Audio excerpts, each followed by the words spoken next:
Shalom shalom, Yesu ashimwe, ndabaramukije mwese abazinduka tugasenga mu gitondo, buri wese n'igihugu aherereyemo. Shalom, ndabashuhuje, muri kumwe nanjye Mame Ebenezer. Karibu dusenge. Reka dusome Abaheburayo igice cya 13 umurongo wa 12. Haravuga ngo nicyo cyatumye na Yesu ababarizwa inyuma y'irembo kugira ngo yejeshe abantu amaraso ye. Haleluya. Nicyo cyatumye na Yesu ababarizwa inyuma y'irembo kugira ngo yejeshe abantu amaraso ye. Umwami ahimbazwe, umwami ashimwe. Yesu Kristo yubahwe, umukiza wacu Emmanuel, Imana turi kumwe, ahimbazwe. Umucunguzi wacu Yesu Kristo, umukiza, ahimbazwe. Ahimbazwe kuko yadukoreye ikintu gikomeye. Nicyo cyatumye na Yesu Kristo ababarizwa inyuma y'irembo kugira ngo yejeshe abantu amaraso ye. Haleluya, haleluya. Twogeshejwe amaraso ya Yesu. N'uyu munsi amaraso ya Yesu turayafite kugira ngo atwoze. Ubishaka aramwoza, ubikunze akihana ibyaha bye arababarirwa kandi akiyuhagiza amaraso ya Yesu. Kandi amaraso ya Yesu afite umumaro mwinshi, ntago atwoza gusa. Amaraso ya Yesu araturinda. Amaraso ya Yesu aratubohora. Mu maraso ya Yesu agenda mu ijwi rivuga rituvugira. Mu maraso ya Yesu harimo ubuzima. Mu maraso ya Yesu harimo ubutsinzi. Ngaba afite icyo kimenyetso cy'amaraso ya Yesu. Amaraso ya Yesu adushyiraho ikimenyetso kidutandukanya n'abanyesi. Haleluya. Adushyiraho ikimenyetso ko turi abababariwe. Adushyiraho ikimenyetso ko turi abacunguwe, k'ijuru rituzi. Haleluya. Ngo abafite icyo kimenyetso nta teka bazacirwaho. Ni iki kimenyetso cy'amaraso ya Yesu. Amaraso ya Yesu araturinda. Iyo marayika urimbura aje agasanga turiho amaraso ya Yesu, dutambukaho. Ni ukuvuga ngo twebwe ntabwo tuba turi abaho ngaho, tuba turi ab'ijuru. Haleluya, haleluya. Ibyo byarabaye i Gosheni.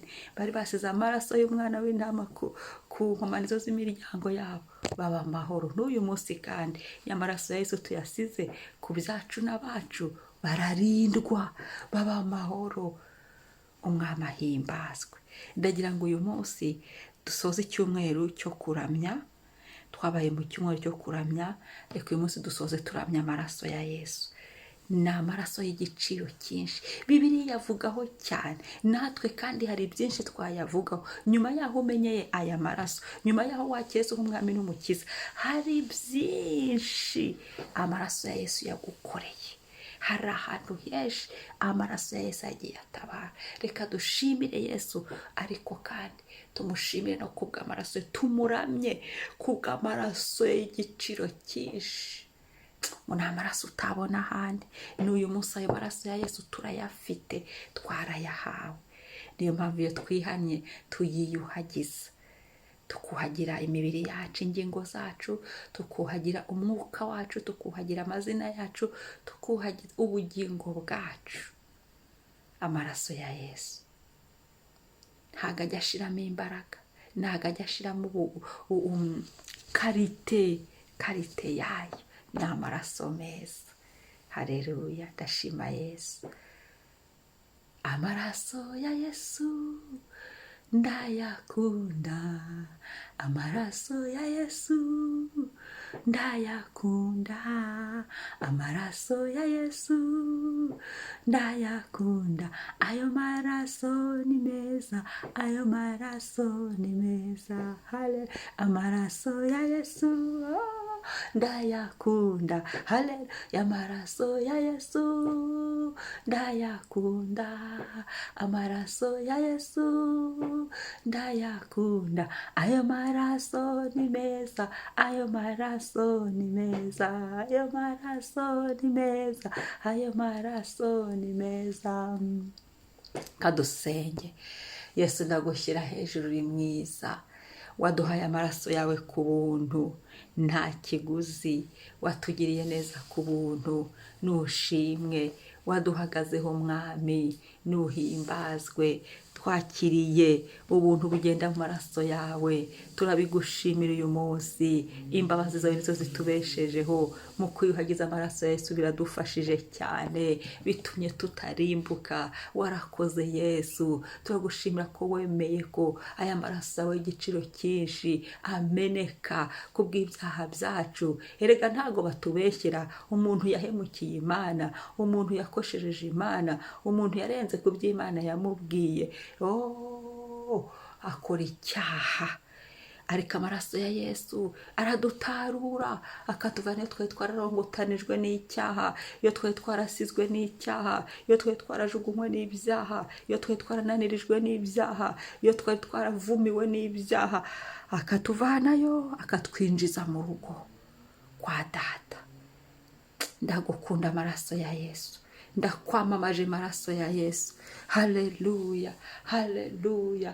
Urimo ubuzima buzima, urimo imbaraga, urimo ubushobozi, urimo ububasha, urimo ibyo nkeneye kubera ko uturuka muri Yesu. Amaraso ya Yesu y'igiciro cyinshi niyubahwe. Ni amaraso umuntu yiyuhagiza akaruhuka, akababarirwa. Ni amaraso umuntu yiyuhagiza arafite imyanda n'imyako n'imikoshi bikamuvaho. Ni amaraso twiyuhagira indwara zikatuvaho. Ni amaraso ari mu ijwi rituvugira, risobanura abo turi bo, rikavuga identite yacu muri Yesu Kristo, rigahamya uko turi. Haleluya. Ni ijwi ridusobanura, tutarisobanura. Ijwi rigenda amaraso Yesu riradusobanura. Ndagushimiye Yesu kubw'amaraso yawe, ndakuramya ndagusingiza kubw'amaraso yawe, ndakuramya ndagusingiza kuko wemeye kumena amaraso yawe kubwacu. Haleluya. Ndakubaha Yesu kuko amaraso yawe yambereye umuti. Haleluya. Ngusize hejuru Yesu kuko amaraso yawe arimo intungamubiri ziduha ubuzima nyabuzima. Ndagushyira hejuru Yesu kuko waradukunze bitugaragariza, umena amaraso yawe, maraso ya Yesu. Haleluya. Dutwikira ibindi bitwikirizo byose bimirwe bunguri. Haleluya. Ni amaraso meza agenda mu isezerano rishya. Haleluya.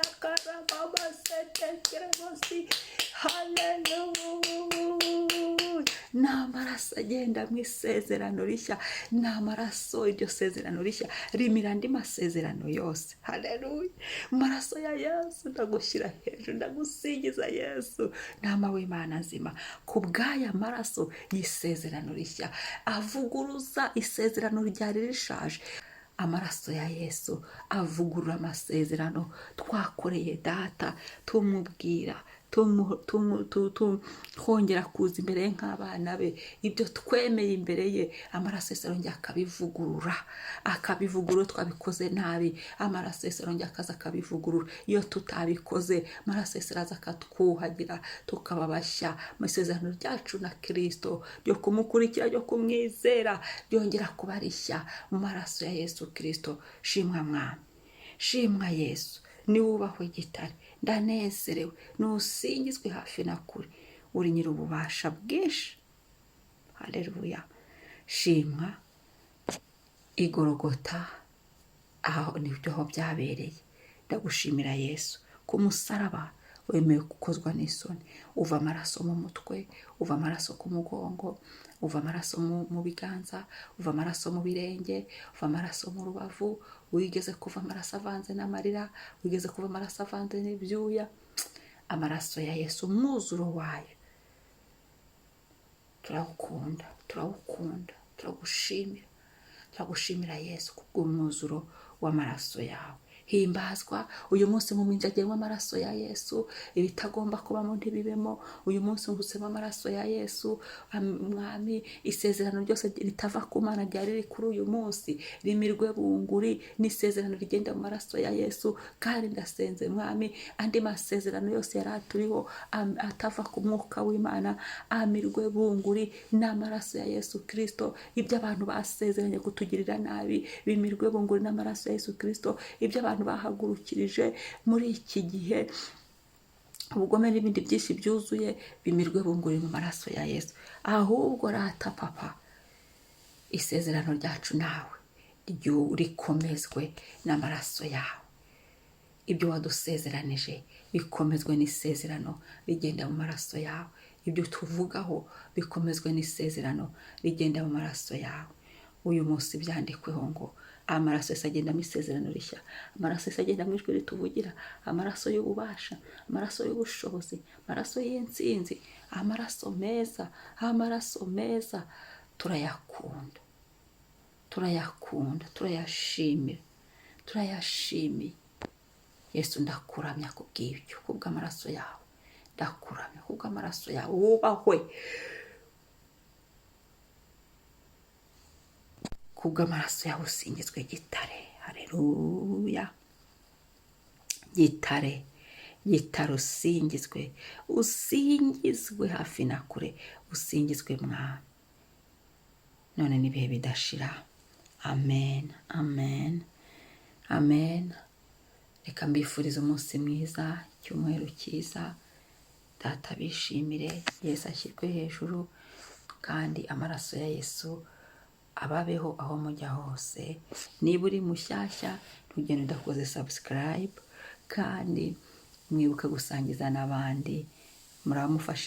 Muramufatagije nanjye rivuga butumwa. Shalom.